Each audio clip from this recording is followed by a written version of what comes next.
ఈ సరుకులు లోపల పెట్టు. సరుకులెందుకు? ఇందాక కొట్టు దగ్గరంతా విన్నానమ్మా. అయినా ఇవేమీ ఊరికే ఇవ్వడం లేదు.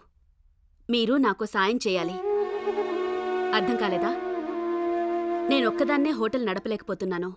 అందుకని మీరు ఇంట్లో పప్పు రుబ్బి పచ్చళ్ళు చేసి నాకు పంపిస్తే ఒకరికొకరం ఉపయోగపడతాం. అప్పులడిగి అవమానపడే కంటే వచ్చిన పని చేయడం తప్పు కాదు కదమ్మా. ఈ ఊరి జనం మీ మీద జాలి చూపించగలరేమో గాని సాయం చేయరనిపించింది. నాకంటూ ఎవరూ లేరు. మిమ్మల్ని నా తల్లిలా భావిస్తున్నాను. మీరు నన్ను ఓ కూతురనుకోండి. కాదనకండమ్మా. తీసుకోండి.